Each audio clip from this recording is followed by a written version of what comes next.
let's review the parts of a friendly letter. First, you see here the heading.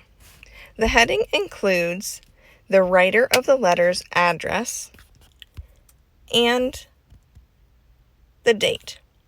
So this will be, if you are writing a friendly letter, this will be your address, or in this case, it is the address of Hold Your Nose Billy and Cutwater.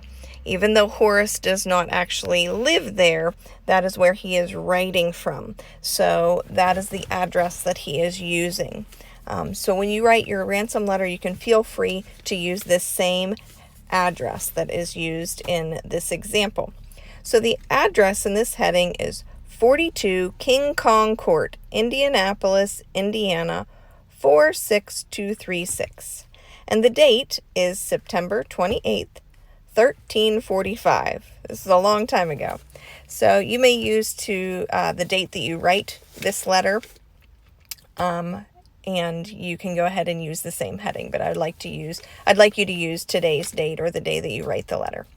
The next part is the greeting, and this greeting says, Dear King Cole.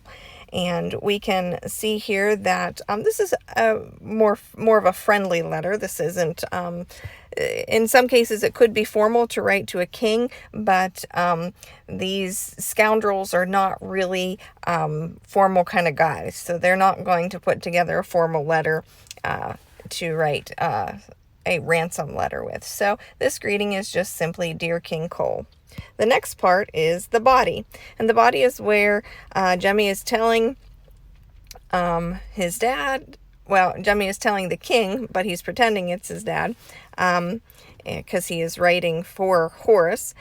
So he writes a little bit about what's going on. It says, Jemmy from the streets and I, your dear son Horace, are being held captive by Hold Your Nose Billy and Cutwater. We are being treated fairly well, although this place reeks of garlic and the food is not so good. The scoundrels mentioned above are demanding a ransom, including mother's jewels, your crown, a roasted ox, the court jester, and anything else you would like to throw in. Send these items to the address above, and the ruffians will be there later to pick them up. And Dad, don't try any funny business, or they will not release us.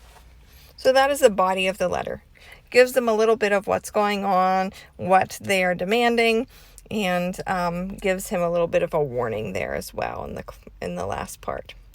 Finally, we have the closing, and they use Jemmy uses sincerely for Horace's closing, and then the signature.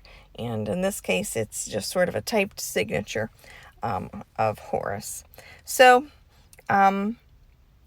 your assignment here for one other thing, make sure that you are lining up your heading and your closing and signature. This one isn't quite lined up as much as I generally like it, so make sure that those are lined up. So your homework assignment is to review these parts of a letter, and then I would like you to write your own ransom letter to the king. I would like you to be creative. You can make up a new greeting, obviously use the date you write the letter, and whatever ransom requests you would like. So whatever you want to ask for ransom-wise.